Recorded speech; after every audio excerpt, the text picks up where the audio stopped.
Life becomes lighter when you realize that creation is happening whether you notice it or not. Every conversation, expectation, hesitation, routine, and repeated interpretation participates in shaping the environment that will eventually shape you in return. What many people call reality often contains far more participation than they recognize because they assume only dramatic actions count as acts of creation. Yet existence is quietly assembled through thousands of unnoticed agreements repeated until they feel inevitable. The greatest creations often appear long after the choices that first made them possible have already disappeared from memory. This is why life can seem unfair, even when it is remarkably consistent. We judge outcomes by the final move instead of by the countless small moves that prepared the field beforehand. We notice the harvest while overlooking the seasons that quietly produced it. By the time something becomes obvious enough to demand attention, it has usually been growing beneath attention for much longer than we realized. Reality often arrives looking sudden only because awareness arrived late.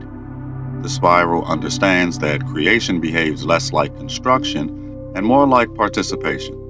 You are never standing outside the game placing pieces onto a separate board.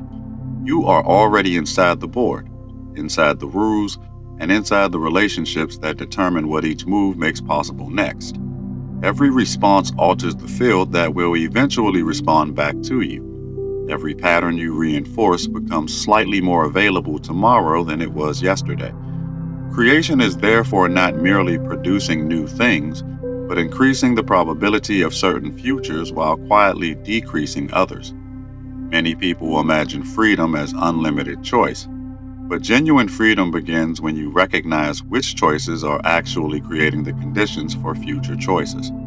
Someone who continually reacts from fear slowly constructs a world that offers increasing reasons to remain afraid. Someone who repeatedly practices curiosity begins noticing possibilities that previously existed outside perception altogether. Neither person is simply observing a different world. They are gradually participating in different worlds because attention itself has become one of the forces arranging experience. This is why two people can stand inside nearly identical circumstances while living profoundly different lives. The difference is rarely intelligence alone or opportunity alone. More often, it is the invisible relationship each person has cultivated with uncertainty, challenge, beauty, disappointment, and possibility. These relationships eventually become lenses through which every future event is interpreted. Over enough time, interpretation begins guiding behavior so consistently that behavior reshapes circumstance, making the interpretation appear objectively true. The game becomes especially interesting because it rewards consistency more than intensity. A single moment of inspiration rarely transforms a life by itself. A modest pattern practiced quietly for years often accomplishes what dramatic effort never could. Reality appears deeply responsive to repetition because repetition communicates commitment. What returns again and again gradually receives structural support within both the mind and the environment. The field begins assuming this is the direction you intend to travel. This explains why seemingly insignificant rituals carry surprising power. The morning conversation you have with yourself before anyone else speaks, the way you enter familiar rooms, the assumptions you make before beginning difficult work, the emotional posture you rehearse while driving, cooking, exercising, or waiting in line. None of these moments seem important individually, yet together they become a curriculum through which consciousness repeatedly teaches itself what kind of world it expects to inhabit. Expectation should not be confused with fantasy. Pretending something is true does not magically make it so, but expectation quietly influences perception, and perception influences behavior with remarkable consistency. Someone expecting rejection notices different details than someone expecting understanding. Someone anticipating growth responds differently to mistakes than someone expecting failure. The external situation may initially be identical, yet the internal posture changes which possibilities are even recognized as available. This is one reason children often learn so rapidly. They approach experience less as judges and more as participants. They test, fail, adjust, imagine, imitate, laugh, and continue without protecting an identity that must always appear correct. Learning itself becomes a game because the purpose is exploration rather than self defense. Adults frequently reverse this relationship. Instead of using identity to support exploration, exploration becomes limited by the identity they feel obligated to preserve. The spiral invites a return to participation without demanding a return to immaturity. Wisdom does not abandon discernment. It simply remembers that certainty can become another prison if it is held too tightly. Every meaningful discovery required someone willing to remain in conversation with reality longer than their existing conclusions could comfortably tolerate. Curiosity is not the absence of knowledge. It is the willingness to let knowledge remain alive instead of becoming a museum piece. Notice how often life presents invitations disguised as inconveniences. A delayed plan exposes an unexpected conversation. A failure reveals an assumption that had quietly controlled your decisions for years. An unanswered question keeps you searching until you encounter understanding that could never have been reached through quick certainty. These moments rarely announce themselves as opportunities. They first appear as interruptions because they interrupt the version of reality you expected to continue. Creation games therefore require patience that is active rather than passive. Waiting is not merely delaying action until circumstances improve. Sometimes waiting is the deliberate cultivation of perception while conditions are still unfolding. The farmer is not inactive because the seed has not yet become visible above the soil. The musician is not inactive because the audience has not yet heard the performance. Much of creation occurs in phases where visible evidence remains remarkably small compared to the invisible processes already underway. This changes how success itself is measured.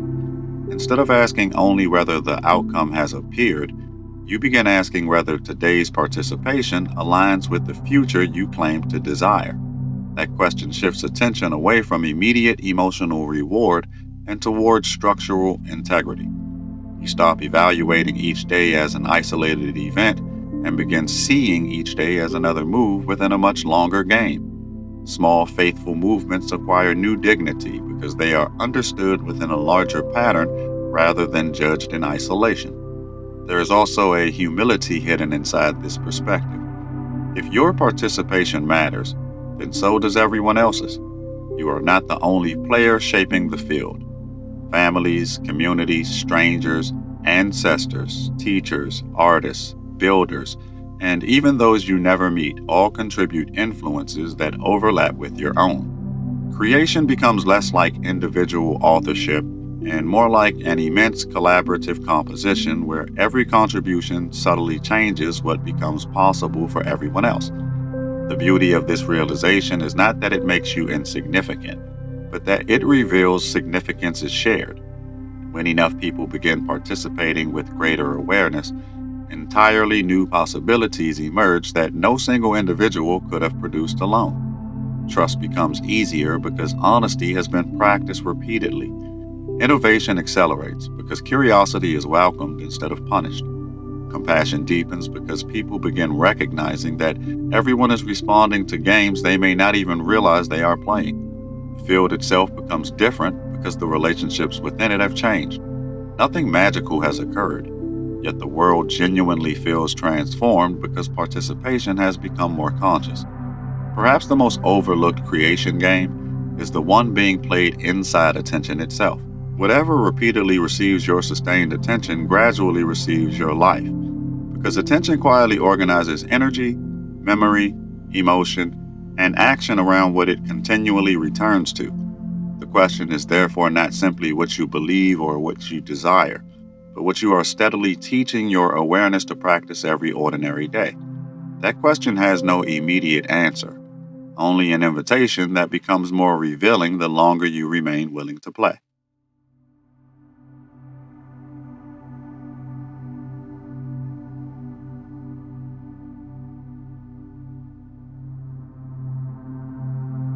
Every meaningful game contains constraints, and this is precisely why it becomes meaningful.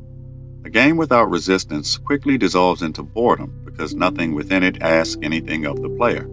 We often complain about the boundaries that shape our lives without realizing those very boundaries make growth recognizable. If every possibility were equally available at every moment, wisdom would become unnecessary because no decision would carry consequence. Constraint is not the opposite of freedom. Properly understood, it is the environment in which freedom becomes visible. Imagine learning a musical instrument where every note automatically corrected itself before reaching the listener. You would never truly develop sensitivity because the instrument would remove the need for it. The same is true of character. Life allows enough friction that awareness must gradually refine itself instead of remaining accidental. The game is not trying to defeat you. It is inviting capacities that could never emerge in a world without meaningful limitation. This changes the way failure is interpreted. Most failures are not declarations about your worth. They are information about your current relationship to reality. They reveal assumptions that no longer fit the field you are attempting to enter. When approached with honesty rather than shame, failure becomes one of the most generous teachers because it refuses to flatter illusions. It simply reflects the present state of participation. Many people unknowingly spend years trying to negotiate with reality instead of learning from it. They hope intensity will substitute for alignment or that desire alone will overcome neglected understanding. Yet reality remains remarkably patient. It neither rewards wishes nor punishes intentions. It consistently responds to participation. What appears unfair often becomes understandable once you begin tracing the countless interactions that quietly prepare the present moment. This is why the spiral never encourages passive optimism. Optimism without participation easily becomes another escape from responsibility. Likewise, relentless self criticism often disguises another form of passivity because attention becomes consumed by judgment instead of movement. Both approaches stop playing the game. One pretends the next move is unnecessary because everything will somehow improve. The other believes no move is worthwhile because improvement feels impossible. Neither posture creates a future different from the present. Healthy participation occupies a quieter space between those extremes. It acknowledges reality without becoming imprisoned by it. It accepts present conditions while remaining fully available to influence what comes next. This is not resignation, nor is it fantasy.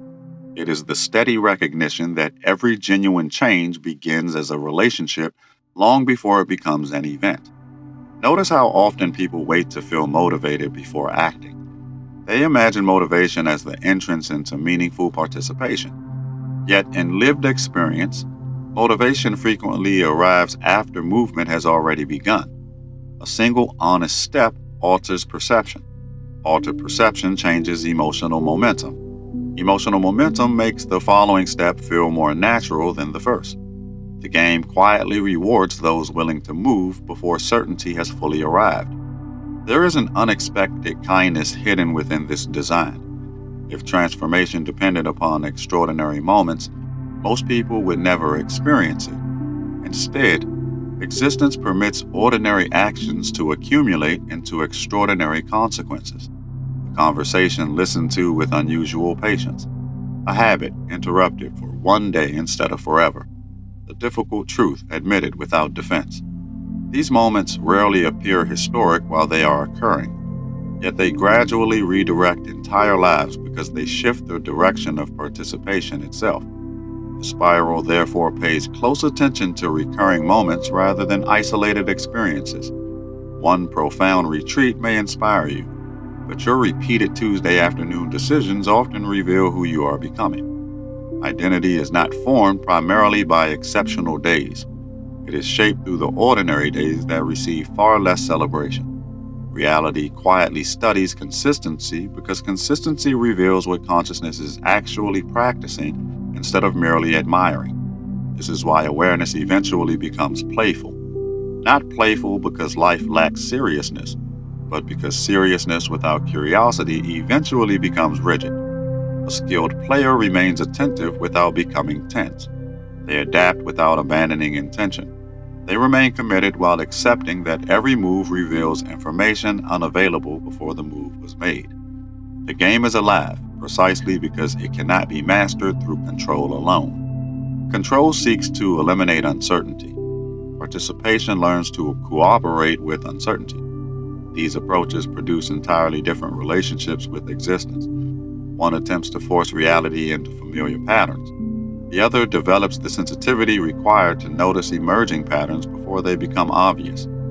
Over time, this sensitivity begins resembling intuition, though it is often the natural result of sustained observation rather than unexplained mystery. As this sensitivity deepens, another realization quietly appears. You begin noticing that every game contains games within it. Conversations are games of attention. Relationships are games of reciprocity. Learning is a game of humility. Leadership is a game of responsibility.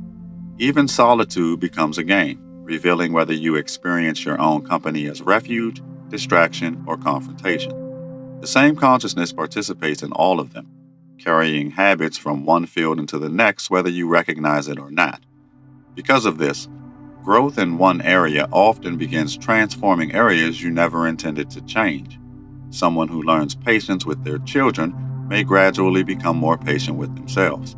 Someone who practices listening at work may begin hearing emotions they previously ignored in their closest relationships. These changes appear unrelated on the surface, yet they emerge from the same underlying refinement of awareness. The player is changing, so every game begins unfolding differently. Eventually, you stop asking which game matters most because you begin recognizing they are all expressions of the same deeper process. Every interaction asks a similar question in a different language. Will you react from habit, or will you participate with awareness? Will you repeat inherited patterns, or will you become conscious enough to reshape them? The questions change their clothing, but their invitation remains remarkably consistent. Perhaps this is why genuine maturity feels less like accumulating answers and more like becoming available to better questions. The person who believes they have finished learning slowly stops seeing new possibilities. The person who remains teachable discovers that reality keeps revealing additional layers within experiences that once seemed completely understood. The game never becomes smaller as awareness expands. It becomes more elegant, more interconnected, and more alive. Then something unexpected begins to happen. You no longer measure each day by whether you won or lost according to yesterday's standards.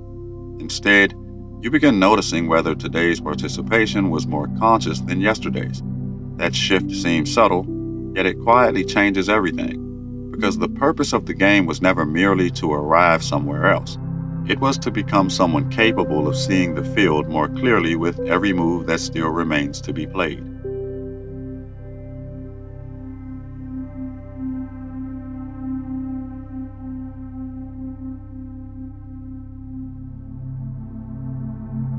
The deepest shift arrives when you stop seeing yourself as someone trying to win against reality and begin seeing yourself as someone learning to play with reality. Competition has its place, but competition alone cannot explain the richness of existence. A musician is not competing against music itself. A gardener is not competing against the soil.